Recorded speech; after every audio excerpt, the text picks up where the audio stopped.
What's going on, everyone? This is Tyler Dunn here with Jim Monis at Hamburg Brewing Company on Boston State Road for a little Go Long podcast. Jim, how in the hell are you? Well, we're great today. Hoptimonium is back at Hamburg. Oh. They made a fresh batch just for Go Long podcast. I think it was just for the podcast because they know how much we love cheers it. to Hoptimonium coming back. The best beer going here. Every time it gets us in the right mood. I'm in a great mood because Kevin Durant last night bailed me out. I turned the game off. Doug Whaley's joining us. Yeah, let's bring Doug. Doug, good to have you, brother. Thanks for coming on. Cheers, fellas. Yeah, Cheers. I just got to Doug, cheers you with a little Arnold Palmer spiked tea because it's my golfing time of year, so this is something I sip on the grass while I'm knocking around that small white ball. But speaking of KD, I have to admit I was wrong. I had a discussion with a guy yesterday before the game, and I said, KD, phenomenal talent. I just don't know if he can put a team on his back and take him to the promised land because he hasn't done it yet. Think about it. So for him to go out and do what he did last night, I text my buddy today and I said, I was wrong. Let's see if he can take them all the way. I don't know. But if he keeps playing like he did last night, I will tip my hat to the guy. How many times have we seen, this is what I was talking to Tyler about earlier, especially with gambling, when everything looks lined up one way. Like it was so set up for Milwaukee, right? Harden wasn't supposed to play. They're playing better. Okay, Harden's playing, but he's not 100%. And it just looked too easy to take Milwaukee. I'm not going to sit there and act like I never act like, oh, I knew Brooklyn was going to. No, I turned the game off because they were down 14.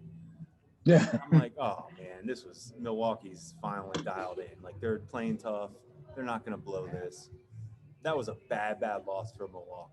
Like no doubt. Can't happen if you're trying. Those are games you have to win. And it just goes to show you really these special players like Durant and so many of these NBA guys right now, man, when they're asked to put on a show, it is so fun to watch. They raise their game like Booker's doing, like Donovan Mitchell's doing. It's just incredible. And then what do you think about, I like talking to Doug a little bit and you too, Tyler, about basketball, but what about the Joker getting swept? Wow. You know my feeling. Swept. You know my feeling. I respect his game, but it's just a game that is not appealing to my eye. I'm not a fan of his. We've talked about it. Like I said, he is a talented individual, but you can't get swept.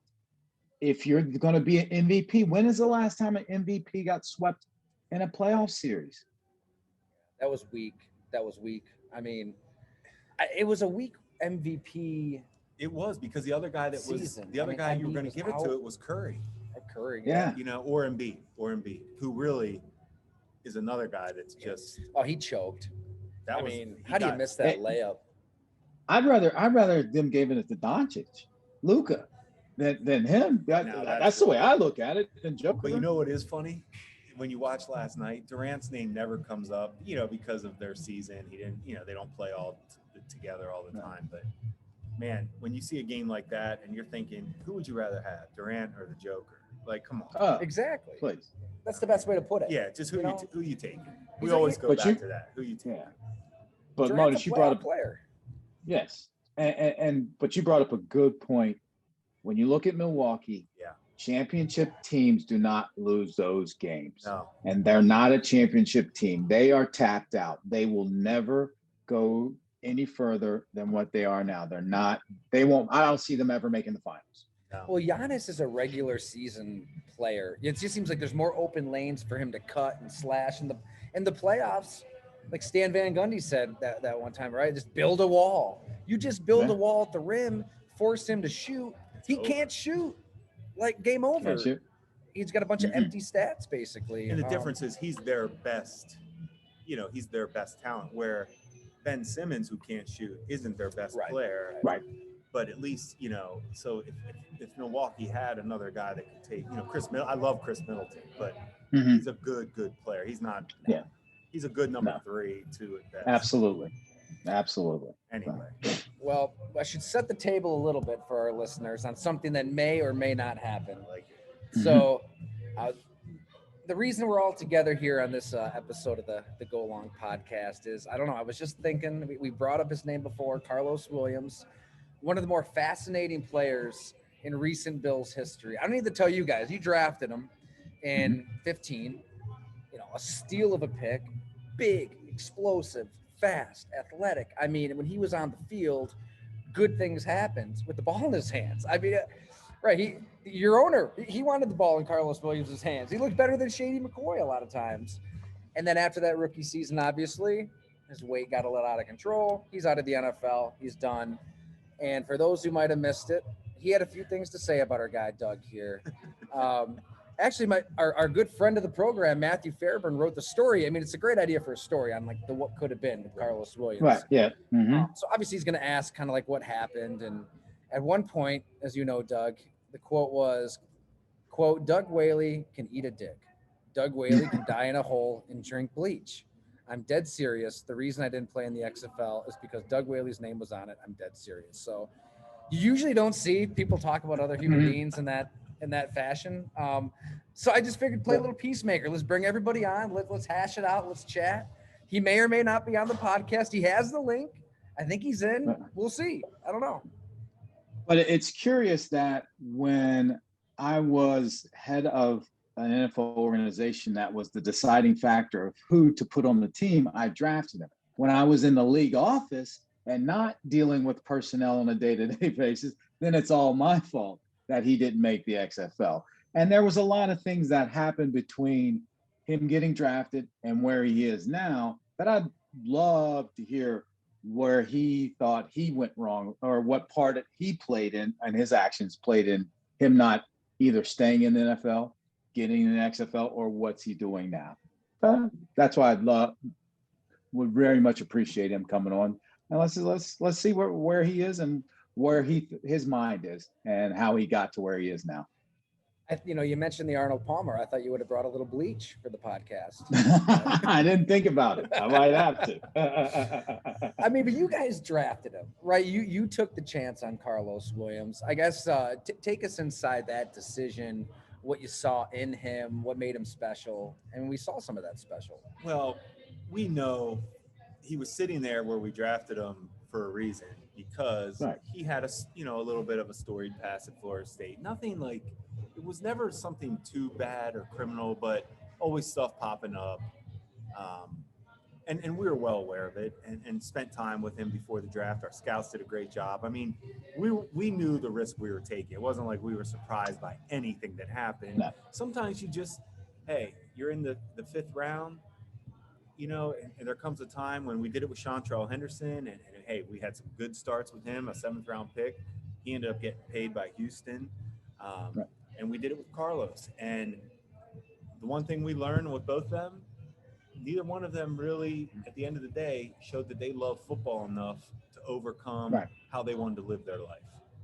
Yes, and all props to our dear friend Gerald Dixon, aka Smoke.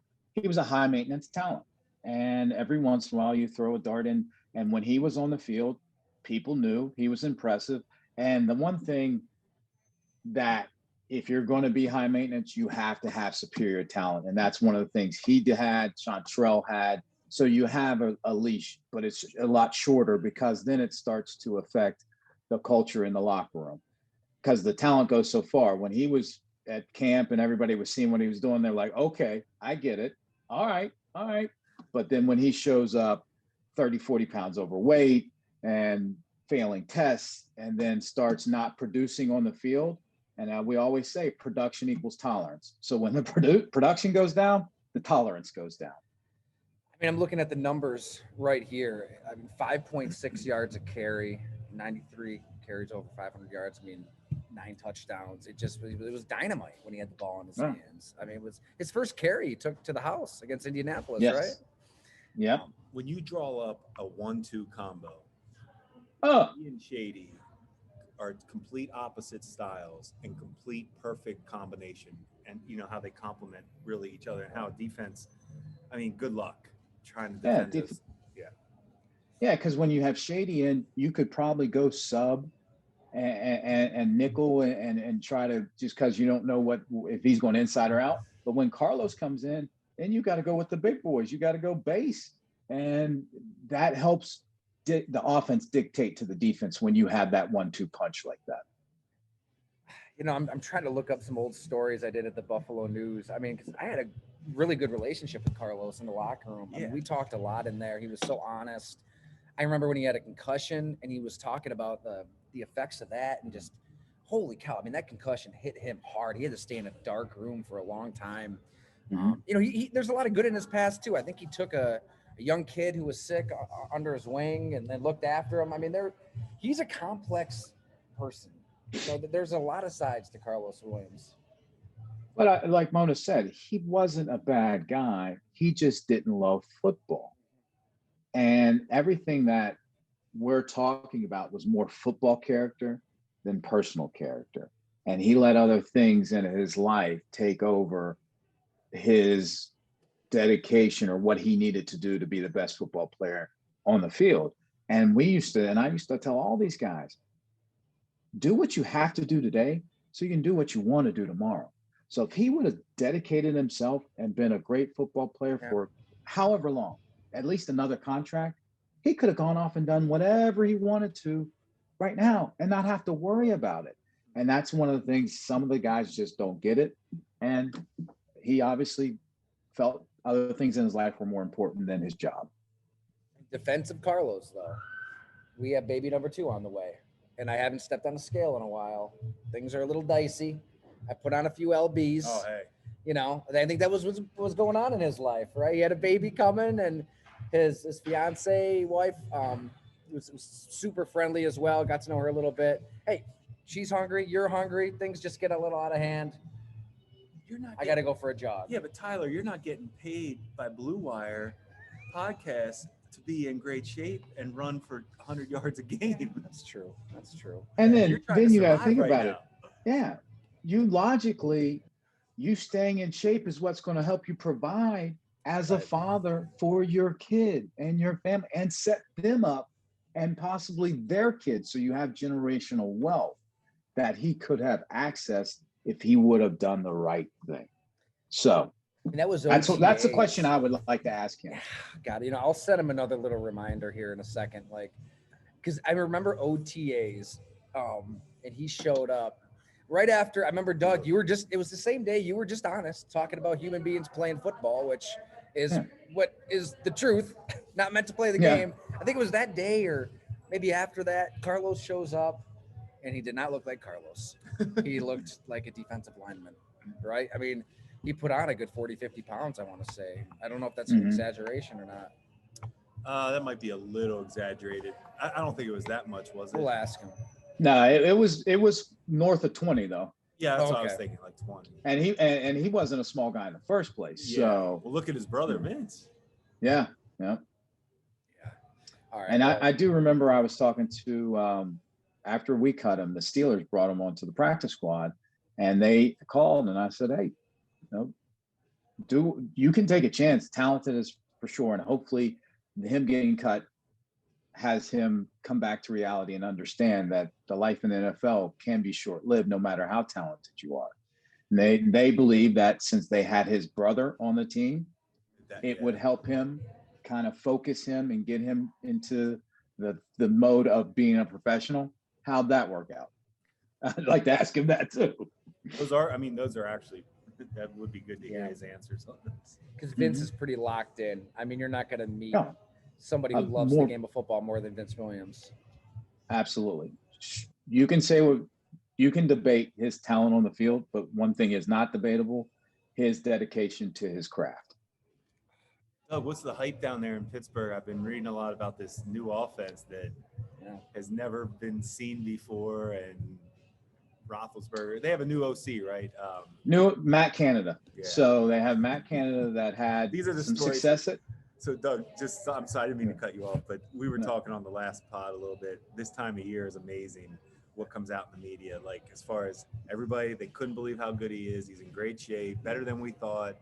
All the same stuff. Oh yeah. I thought that was a great offseason. the Steelers have an offense that's never been seen before.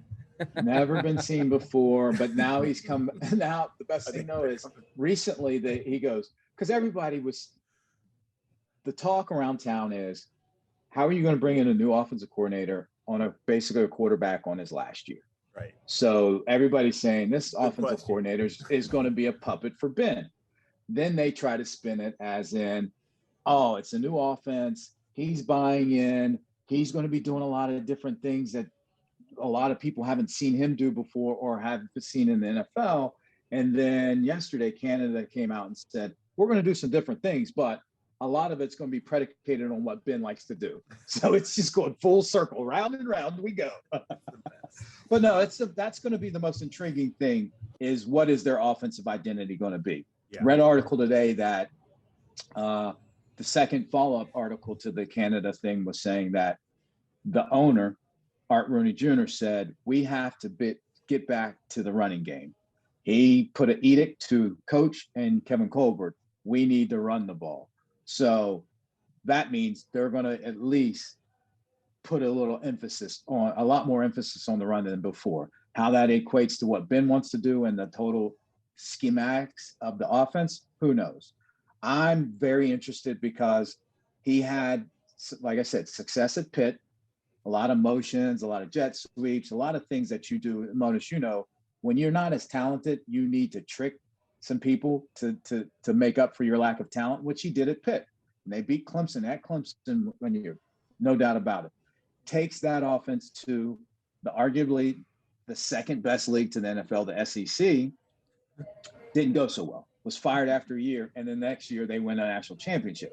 So I'm interested to see what that combination is going to look like in the NFL. I don't know. I'm not going to say it's good, bad. That's an intriguing question for the year. Yeah, I don't know either. It seems funny. We were talking about, it seems so the copycat league, which we know every league pretty much is copycat, not just football. But to think that you would want to focus on the running game, the way the rules are set up and the way these quarterbacks and the way these receivers are now, I'm still a believer. You run the ball to win the game in the fourth quarter. You pass to score and get the lead. Yep. And put the game in your quarterback's hands. And if they believe Roethlisberger, if he believes he's still good enough to play and they still believe in him, then let him make the plays, or else you have the wrong quarterback. I agree with you. And it goes to look at the Bills. It's different if you're getting a Brian Daboll from Alabama that had success, and you're saying, hey, that part of the game is matriculating into the pro game. So let's get the best of that. And it's proven to be a right call. This guy didn't have success. And you're saying, let's do this. So it's interesting, but I'm not saying it can't work. No. Stranger things have worked, but it's going to be interesting. That power dynamic is interesting. If the owner wants to run the ball more, but I'm guessing the owner also probably wanted Ben Roethlisberger to stick around until Ben Roethlisberger doesn't want to anymore. I don't know that. But like Ben is going to want to throw the ball all over the place. The owner wants to run the ball. You got Matt Canada somewhere in between. Mike Tomlin kind of overseeing anything. Like, whose call is this on the direction? At the end of the day, Ben's at the line of scrimmage, so he can change any play, I guess. And if you look at them, their strength of the team is their wide receiver core. And then they got the tight end from Penn State, Pat Fairmouth. That's it. Sorry, Fairmouth, along with Ebron. So they have the outside talent that thinks you're going to say, let's spread it out and throw the ball. Their weakness is their offensive line. They got a guy that played right tackle that's switching over to left tackle now. They got a right tackle that's coming back off an ACL. They lost their center, so they're going to new center, a third-round pick from Illinois. DeCastro is getting older, and he's on his way down. So you're betting on that, and then the lack of depth, especially at the offensive line. So yes, they number one pick, probably the best running back in the draft. But if you don't have that offensive line, that's going to be a tough match. So what I say that all because the point being is their makeup of their offensive team points to throw the ball. Right. It doesn't point to run the ball. and a lot of quick hitting stuff. Yeah, I mean, they it get was rid of the out of ball. Ben's hand Mhm. fast last year, wasn't They it? get rid of the ball quick, and he's accurate on those throws, which is everything on those quick throws. Let those guys do their work. I just think they've been drafting and preparing to score through the passing game, and now they're gonna. And Doug, you made a great point. I didn't really know all that about their offensive line as far as like moving guys around and losing. I wasn't really. I mean, this is a strange year to want to run the ball. Yeah. Yes. But You're right. You never know. That's Right. the intriguing part. That's the Right. intriguing part. That's why when people say you never take a stance, I'm not taking a stance. I'm saying it could work. Absolutely. And they'll be geniuses. And they'll be great. I'm just saying before seasons, these are the things that I'm interested to see how they pan out. Here's the reason why I think they may. Here's the reason why I don't think they will. But to sit there and say it won't, nothing's 100% except death and taxes. So I wanted to ask you guys this on this episode of the podcast. I mean, if people are reading on Go Along, we had a story up on just like facts versus feelings. So all these quarterbacks, right, are unhappy. Some got their way, some didn't get their way. Aaron Rodgers is still wanting to get out of Green Bay, and I don't think he plays for the Packers ever again. I think he's done. You've said that. Tyler has been on that from day one. Only person I heard in any media say from the start is the thing is done. So anyway, I appreciate it. Well, we'll see what happens, but I mean, when he's dug in, he's dug in. Like if you're out of his life, you're out of his life, and everything I've been told is that Brian Gutekunst is out of his life, and he needs to see people fired to return to Green Bay. He thinks the culture is poisoned there and needs to take this stance. It's ridiculous. I mean, they want to pay him more than anybody. They've got maybe the best roster in football. He's got all the freedom at the line of scrimmage to do whatever he wants. It doesn't make any sense. So that seems to be a case of feelings to me, right? The facts aren't on Aaron Rodgers' side. Well, are the facts that Brian Gutekunst, was he in charge of scoring against Tampa when they created 3 straight turnovers in the second half against Tampa? Right. You know, that I think is, and that's a great point, and that I think is the master of what he's doing. We're not talking about his failures the last 2 years in the NFC Championship. We're talking about the executives and the management. It's beautiful. You change the narrative. This guy's a genius and no one's talking about it. I'm just like, wait a minute. Why isn't anybody saying this? It's a skill. And if you're Gutekunst, you're saying, wait a minute. We have a Super Bowl winning roster now, and we've gotten so far with this guy. And arguably he's talented. But when it came down to it the last 2 years, he hadn't got us over the hump. So I'm preparing for a time where, okay, let's get the next guy. And let me ask you this, Tyler. What is his problem with the culture if they're that successful? It's the fact that they drafted a quarterback when he didn't want them to draft a quarterback. It doesn't make any sense. You made such a great point there, though, Doug. Like, I wanted to bring up a text message. This is from somebody who was close to Aaron Rodgers that has since been eliminated from his life.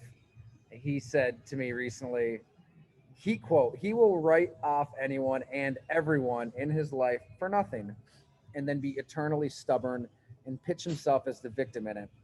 Rinse, repeat for the Packers.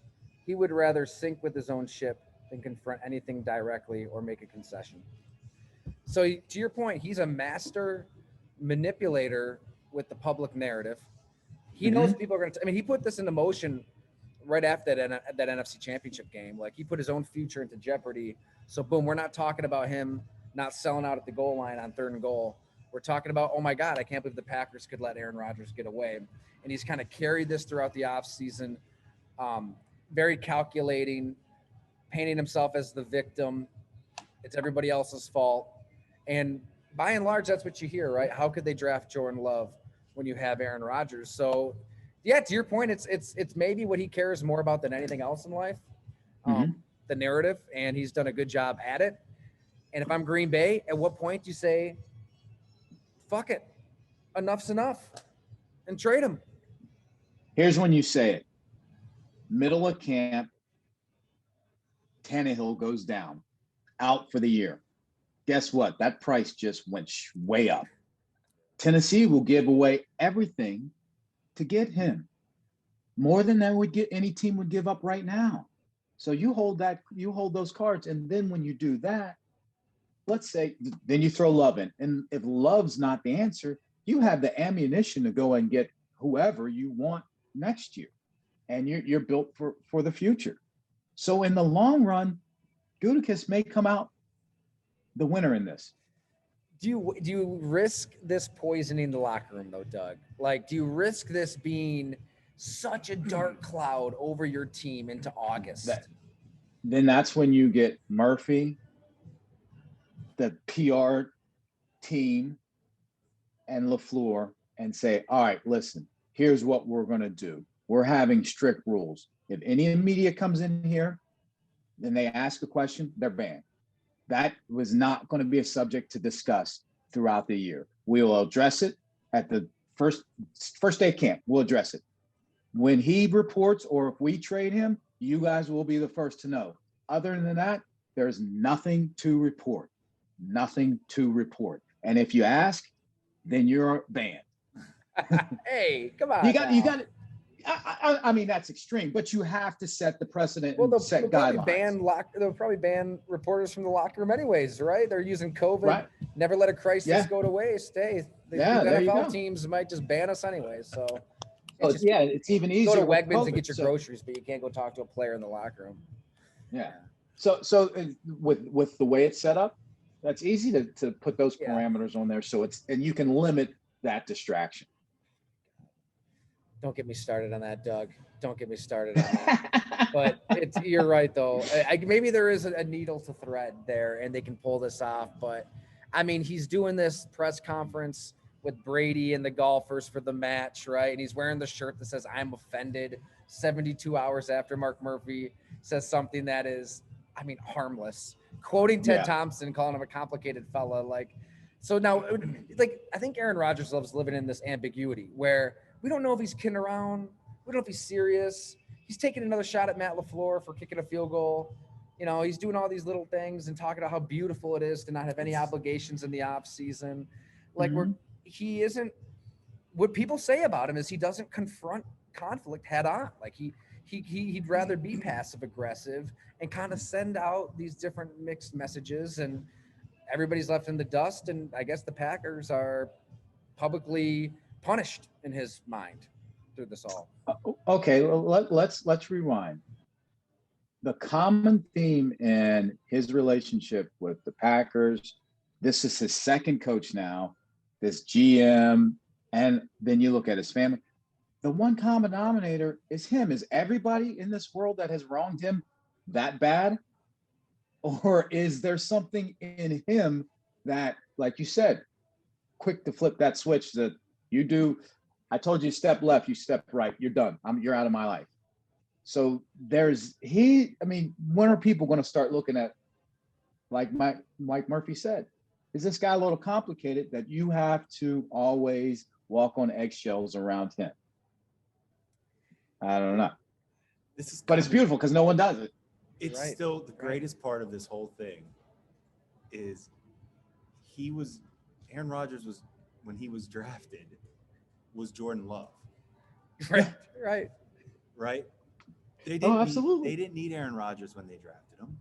Yes, Brett was getting older. Like, guess who? Aaron Rodgers getting older. Hey, here's a quarterback that we value. We're going to take him. We're a good team. We're preparing for the future. Like we talked about before, that's your job to the ownership, to everybody, fans. I just can't get over that Aaron, come on now, know what you're getting into. They did this with you. That means they're going to do it to you. Master manipulator, like you said, Tyler. It's awesome. I respect it. I mean, I always look at it as in people you got to take one side on it. If you just look at what he's doing, it's pretty impressive. Everything's on everybody else except him. It's everybody else's fault. I wasn't the reason we lost 2 NFC championship games. Right. I'm not the reason why I'm not coming into camp. I'm not the reason, it's them. Everything is everybody else's fault. I love it. I think it's great. 1-4 in NFC championship games, and he took it on Caleb Haney out there in Chicago. Haney gave him a run for his money. So, it even goes beyond that. As some you guys have kind of lived in that public eye, and I have the benefit of just writing articles and going on these radio shows, doing podcasts, and nothing. Anything I say, it's not like my feet aren't held to the fire, right? You guys, when you're running an NFL team, that's a tough position to be in. Where like if there's a mic in front of you, man, any word you say could be misinterpreted, spun. Oh, I know. That's right, right. I know, but I always just, man, I felt for you that day, and then I guess to the extreme, Aaron Rodgers, if he's great at anything, it's that. Like he knows Yes. when to say exactly what he wants to say and how that will be perceived in Twitter 2021, I guess. And he's great, especially for this offseason where it gives all the media something to talk about because he leaves it open-ended for interpretation. So 50,000 different people can have 50,000 different interpretations of it and keeps his name in the mouths of people. He is doing what the NFL loves him to do. We're talking Keep about the this NFL Yes. Instead of nothing. There's nothing to talk about right now. We forced the NBA talk, right? Like it's over the NBA. Like really? Yes. And when I work out in the morning, sometimes I'll turn on Get Up. It might as well be inside the NFL. They have maybe at an hour show, it's 15 minutes of NBA. I don't even know if they do baseball anymore. The rest is football. So but they always sprinkle in Jay Williams real quick. Yes. They talk about the game, and they get them out, and then it's Orlovsky, Mina Kimes, and Marcus Spears. But it's not just football people. I had it on before I came out here, and they had Monica McNutt. I think she played for Georgetown women's basketball 07 to 2010. I was on her bio blast. And Freddie Coleman, who does late night radio. They're talking about Aaron Rodgers. It's not just the NFL people. It's everybody. Every show. It's everybody. Every show. Yeah. Yeah. So now the conspiracy theorists could say, well, the NFL and Aaron, they kind of got together and said, let's spin some stuff for off-season content. Hey, man, I'll go down that rabbit hole.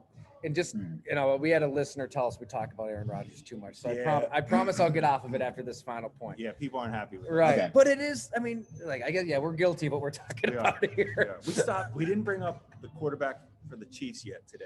That's right. We've cut that out. We've moved on from Mahomes. I was trying not to say damn but all right. Yes. Final point, though. Final point. And I promise I am getting to a larger point. You're the one that broke all this maniac. It's all my fault. But so James Jones comes out and says it's fixable. It's fixable. It's fixable. I want to be there in the room with Brian Gutekunst and Aaron Rodgers. I can bring everybody together. He said this on Pat McAfee yesterday. AJ Hawk is on the show with McAfee. He's, stressed that he's talked to Aaron Rodgers. Fixable. Who else? There's been a few former players. John Kuhn, another one that's come out. Now, these guys, they're not, to our larger point here on the message manipulation, like, they're not speaking without Rodgers' blessing. Because if they're speaking without his blessing, guess what? You're out. Like, you can't talk on this without that green light. So, either they're being real and genuine and they do believe it's fixable and Aaron is telling them this and they believe it, or it's part of a larger plan to say, okay, so say he does get traded, he doesn't play for Green Bay again, he's somewhere else. He can now look back and say, look, it was fixable. You heard those guys. Like, it was fixable. We just couldn't get it done. Right? Like, it's... I'm telling you. It's masterful. They're going to write a course on this. If he pulls this off and it comes out him looking like roses, like, I would have came back to Green Bay. It was fixable. Go somewhere else, wins a Super Bowl. I'm going to say this guy's, it's mastery at its best. Oh my gosh. All right. Well, this is related, I promise. But what I wrote about today is like the larger point. If you're GM, if you're running a team, all right, you see this movement, I don't think this is the end of quarterbacks trying to manifest their own destinies, regardless of contract status, right? These guys are going to want to leave situations when they want to leave situations. Some are right, some are wrong. That's the whole facts versus feelings thing. I think Carson Wentz, absolutely, get the hell out of there. Deshaun Watson, all of that, get out of there. But Russell Wilson, Aaron Rodgers, we can debate that.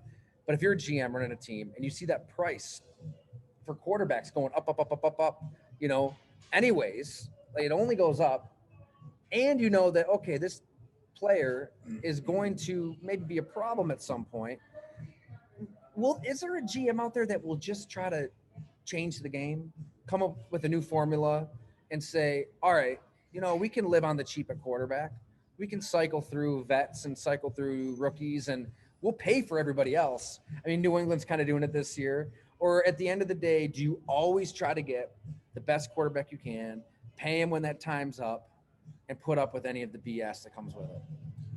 For me, until the rules change, I hate to say it, you got to get that quarterback, or else I just think I really think you're wasting your time. I feel like we lived it.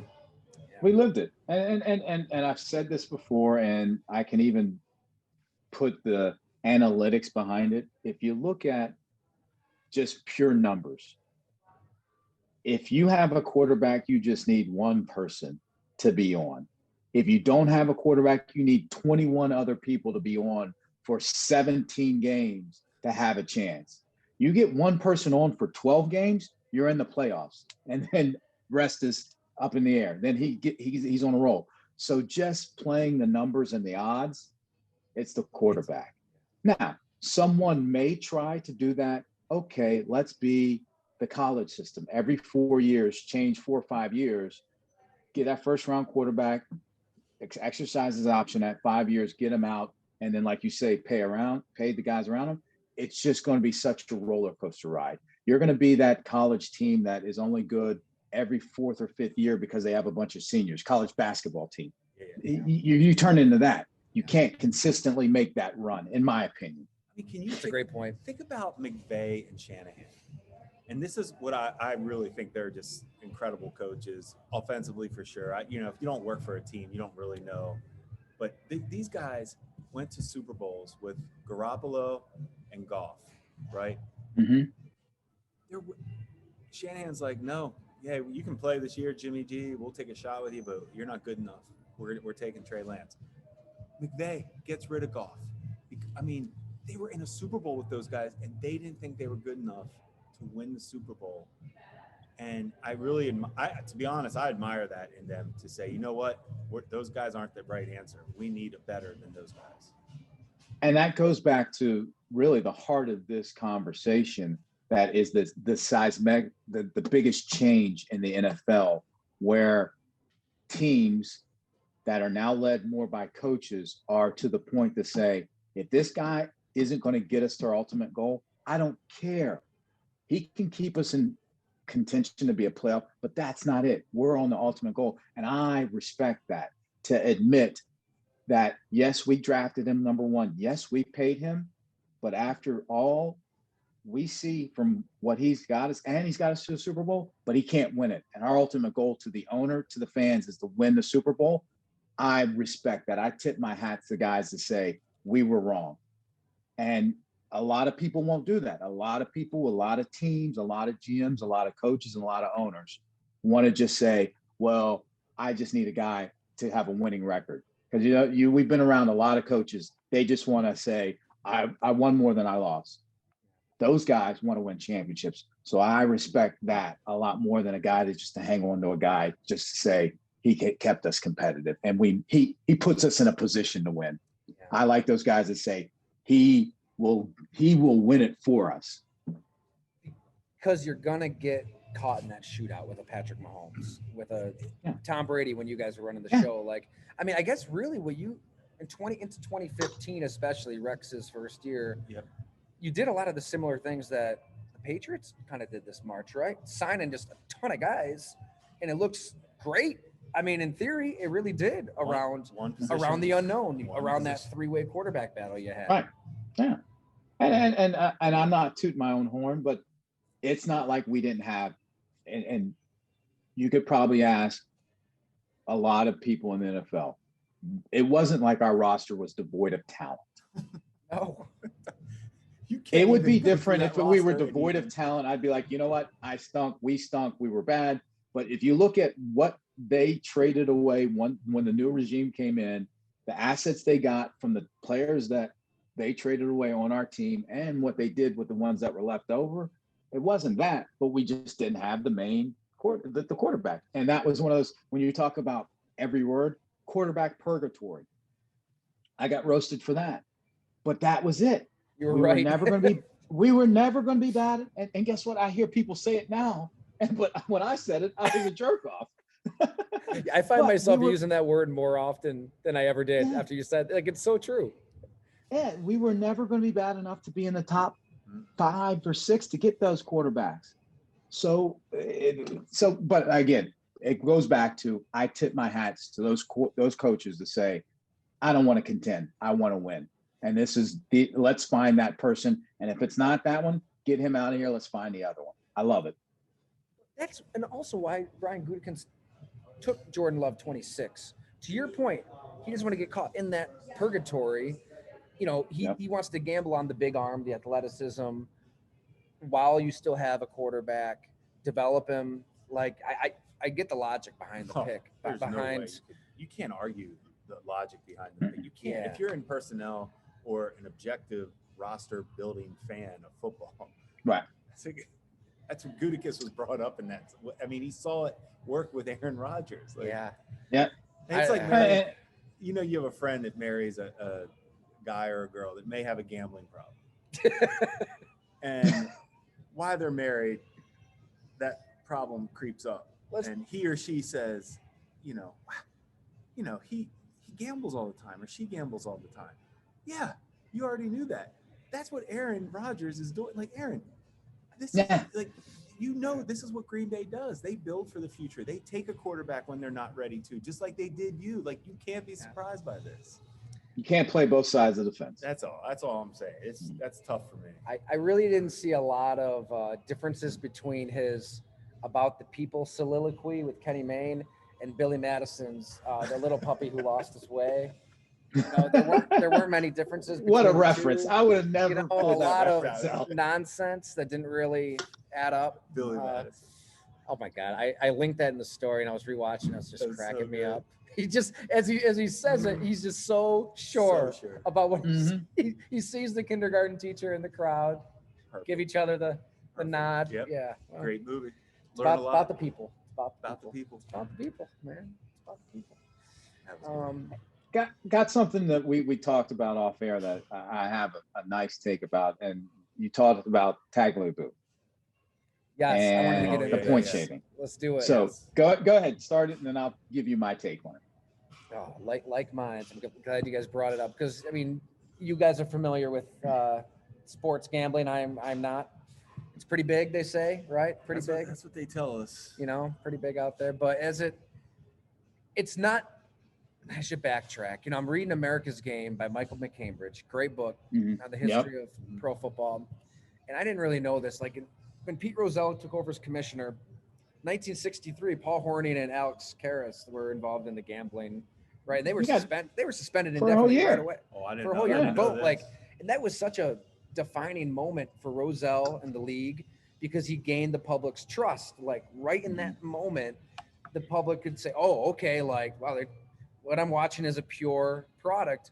Where I want to say 15 years before, there was a big fixing scandal. Like the mob was involved and everything. So that point forward for the next 5-6 decades, in Tagliabue, he ended up testifying in support of this bill that would make sports gambling not legal beyond Nevada. Like the league tried to distance itself from gambling.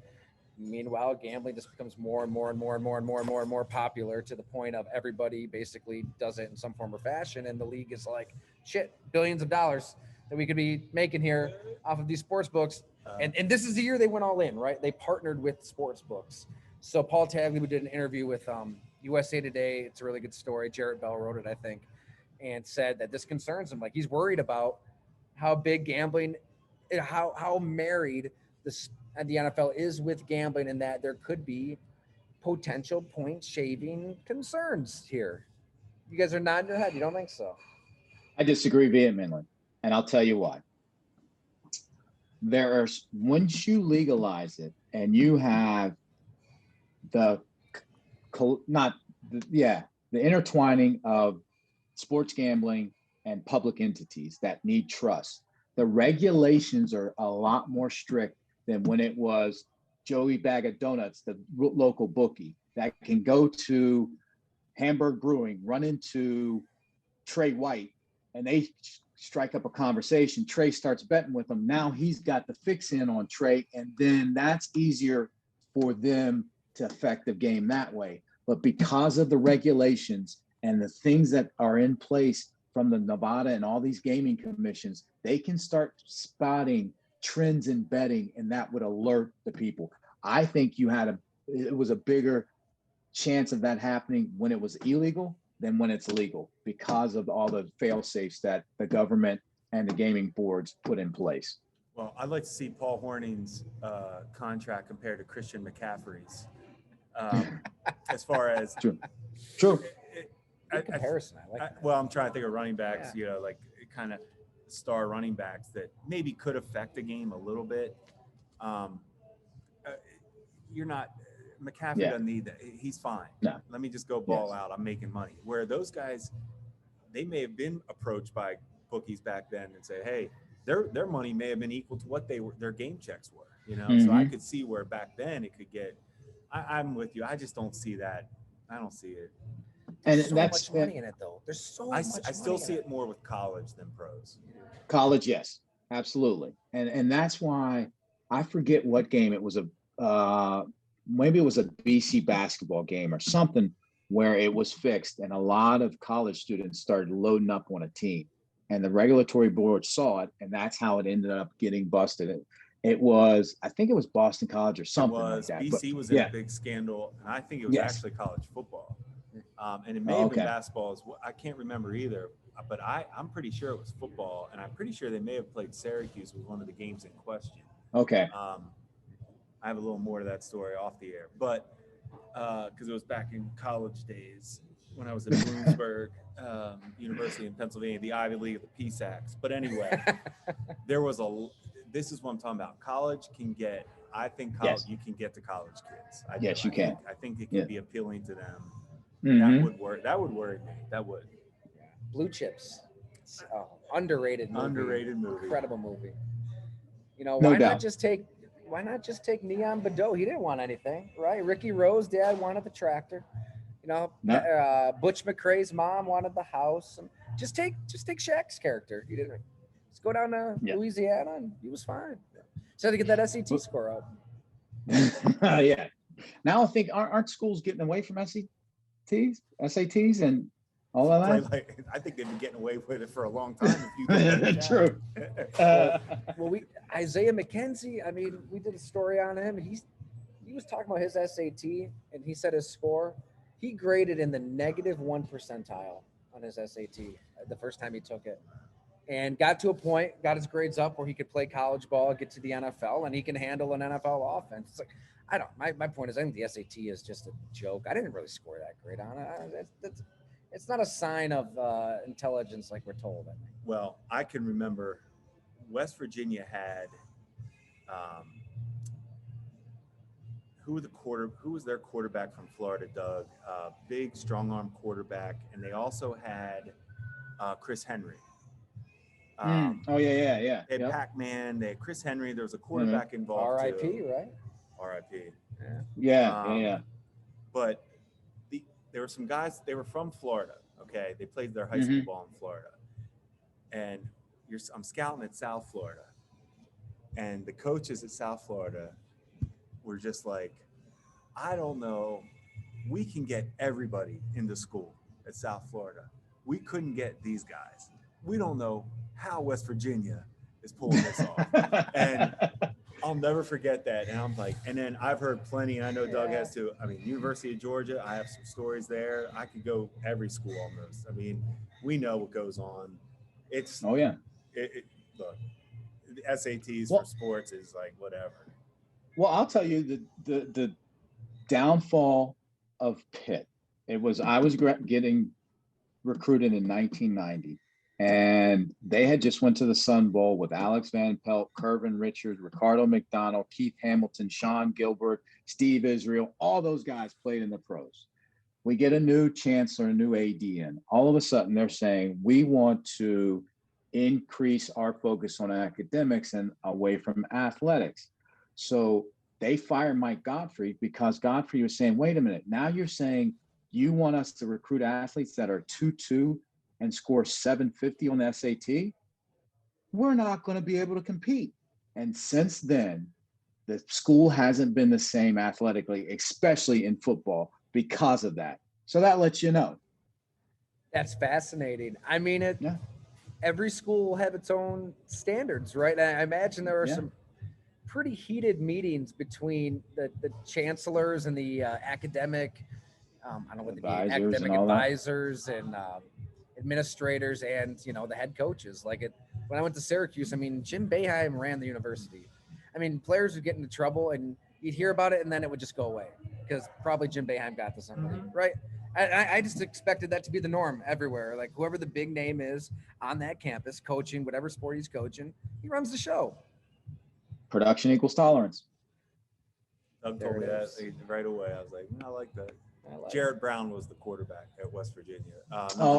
Yeah. Big, like good arm. Big, yeah, absolutely. Mm-hmm. All right. So no point shaving going down this NFL season is what you guys are telling me. I don't see it. I don't. Like Mona said, look into college. Absolutely. So speaking of college, what's your guys' take on this name, image, and likeness? I don't understand. Like, how are they getting paid?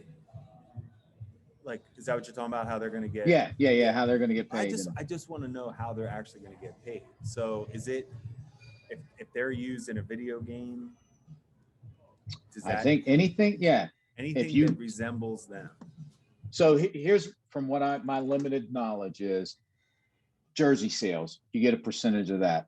If you guys have a guy from Syracuse on your podcast or at Hamburg Brewing and you charge a cover at the door, he can get some of that. So they can go to promotional things or do advertisement as long as they don't have their school emblem on. They can. So basically, you can get paid to do work or to market yourself, as long as you don't have the Syracuse helmet on and doing it. You go to a car dealership and you say, "Hey, go buy a Bob Ford, blah blah blah." They can pay you for it. So I hope these guys get all the money they can get, however they can get it. I really do. I just can't stand all the coaches in college football making all the money. Here's my take. Think about it this way. And it goes back to that Mark Cuban saying, pigs get fat, pigs get slaughtered.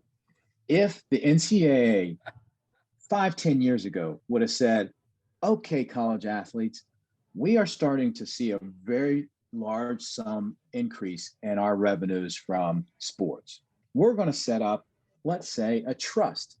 Soon as you get you graduate and you have a degree, we're going to have a trust for you for $40,000 that you can access as soon as you get your degree. And we'll have health care for you for 10 to 15 years after you graduate. They could have started making money like they are now, hands over fist, and no one would have said a word about it. College players would be like, oh, I got a carrot at the end of the stick. The country and the public will say, well, they have to earn it. Not only are they getting a free education, but they have to get that degree to access that money. Everybody, these coaches could have been making $100 million over 10 years and no one would have said anything, but they got fat and they're getting slaughtered now. That all they got to do is blame themselves. I love it. I know I'm giving way too many homework assignments out here, but like if our listeners want to learn about how the NCAA got to where it is today, it's called the Shame of College Athletics, I believe. Taylor Branch wrote it. And it was in the Atlantic like 10 years ago. I know it was in the Best American Sports Writing edition a few years back. And oh my God, like it's built on lies. It's a sham. Like how they were able to project power to the masses, like when it began, is remarkable. And it just was able to grow and grow and grow based on nothing to a point where, it's free labor. I mean, these kids are making them billions of dollars and getting nothing for it. A free education. I'm sorry, but a lot of these kids, like, they're going to play a game. They're going to play a sport. Like, let's face it. Just think about it. If they're saying that if they increase the college football playoff to 12 teams, it's going to increase the revenues to $2 billion. God. Tell me the return on investment that they're getting for playing, let's say you go, it's $200,000 to send a guy to school for his education. You're turning, you get, you're talking about 200 million, let's say, whatever, for a team. And you're going to turn that into close to 2 billion. I mean, or a piece of 2 billion. Come on now.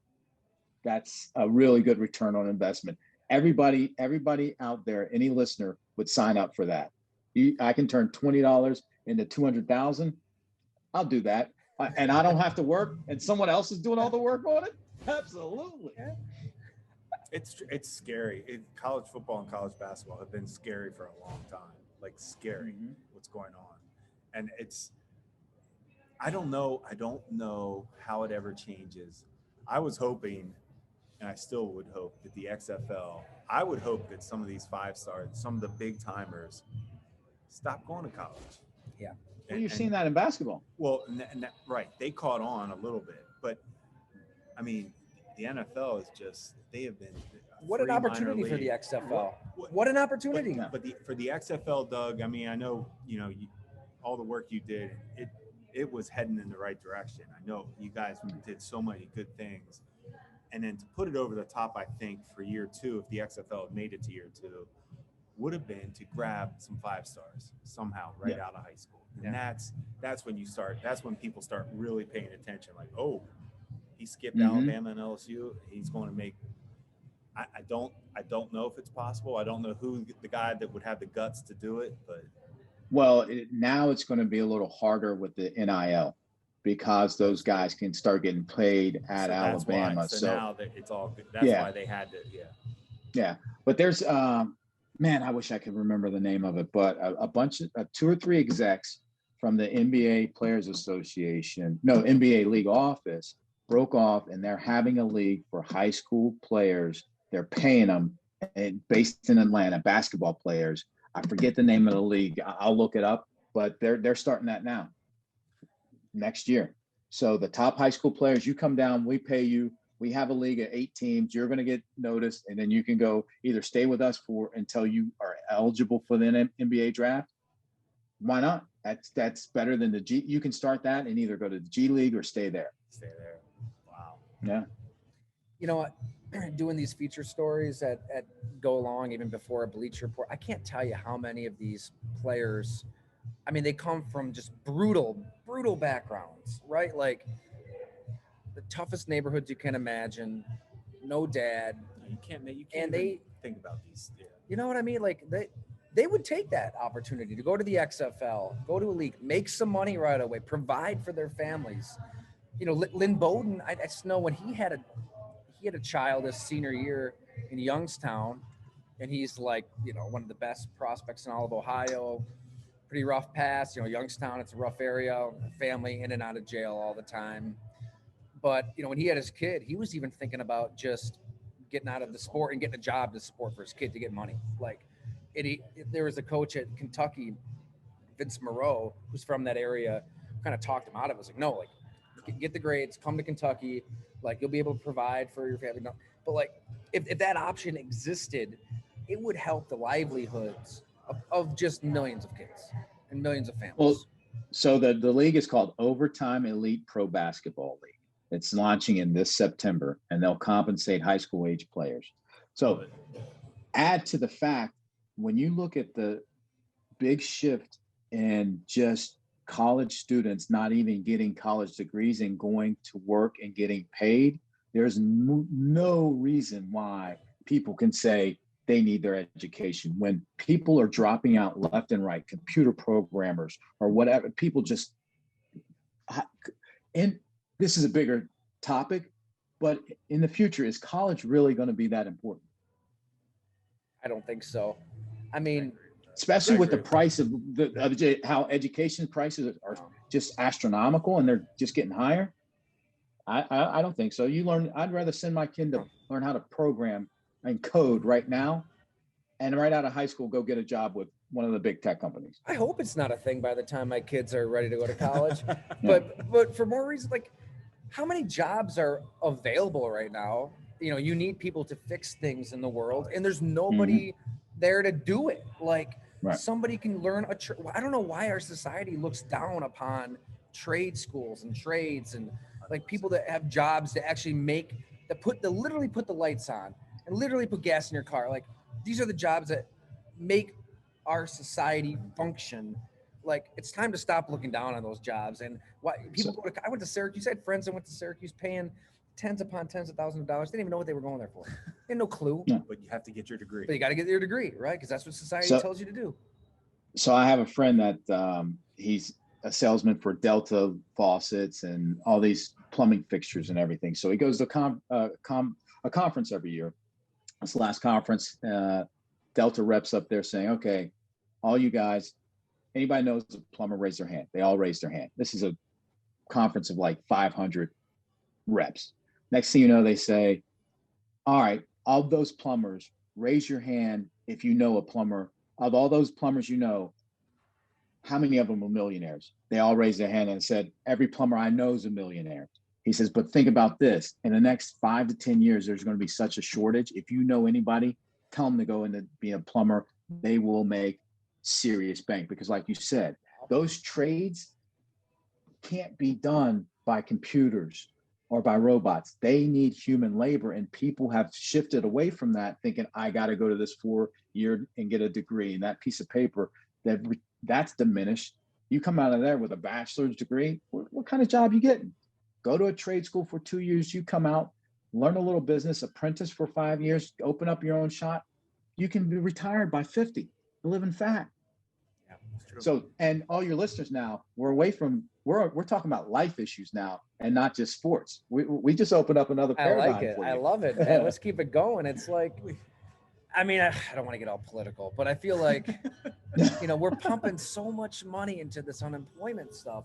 I mean, my wife and I just went to the Finger Lakes and like, we went to a really great breakfast spot in Geneva, and they had signs all over the place like if you want to actually work, or no, it said, what did it say? Like, please excuse delays. Nobody wants to work in our world. Like, Yeah. we can't find anybody that will work here. Like, we're trying our best, basically. And you can put that sign up pretty much anywhere right now. Like, Anywhere. people are sitting at home just getting their free money, and you're decentivizing work, and it's going to have an effect on society. I'm sorry, I got to stop.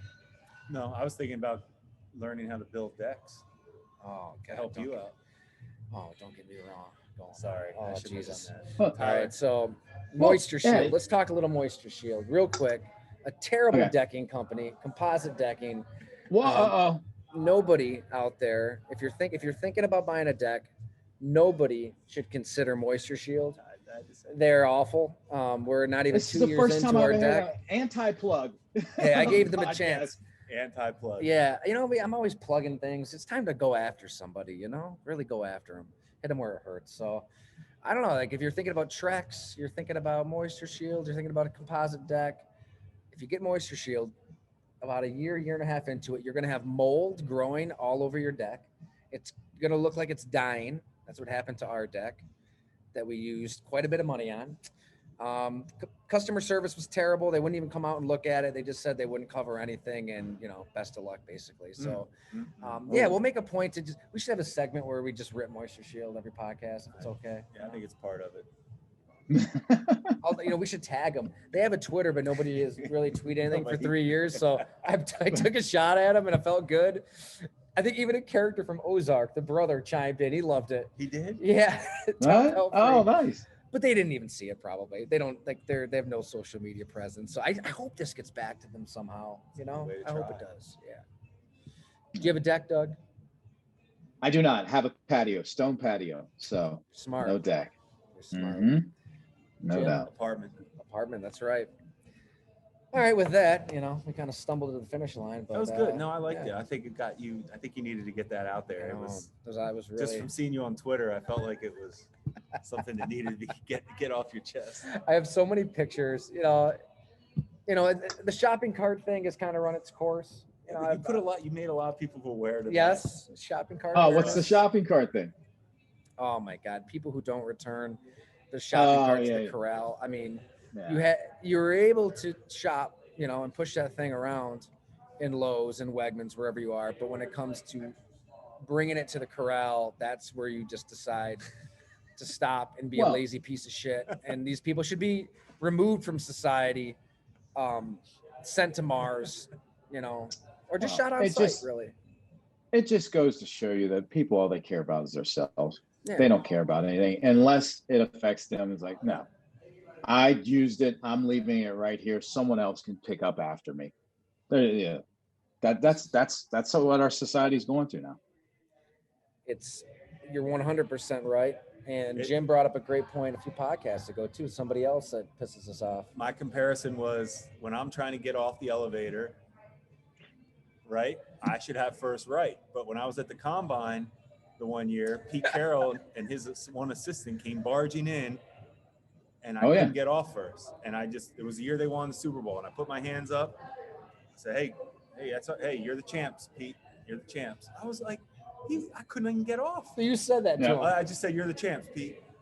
I get it. And they both gave me that little, the little look. Yeah. And it was like first thing in the morning, that Starbucks, it's always a madhouse. Yeah. We all know it. It was just, I just couldn't believe, how do you not let That's all somebody I get have off to know the about elevator? Pete Carroll. That's why Russell wants out. Can't get off the elevator. Won't let him on and off the elevator. I tell you. You do have to give us somebody, Doug. So we've got shopping cart guy. We've got elevator guy. What bugs Moisture you? shield is terrible. What bugs you? What Yeah. rubs you gotta the have wrong People way? the people that drive in the left lane going the speed limit That's or not- under. That's strong. Yeah. That's just, I mean, They don't care and then about I'll tell you anybody other else. people. The people that if someone's merging from the right, you got an on ramp, and you're in the right lane, no one's in the left lane, and you stay and you Stay see on that. someone coming up and you stay in that right lane and you don't get over to help them, let them merge in. It blows my mind. It drives me. They don't care about anybody else but themselves. Yes. No situational awareness. Nothing. No. It's just like, nope, it's all about me. Right it's here. like you right on don't my see, back. You don't see the nickel blitz. He's coming right up. You see the Yeah. merge. You see the blitz coming, and you don't care. Yeah. You just Don't care. Yeah. Just No, out for it's all about me.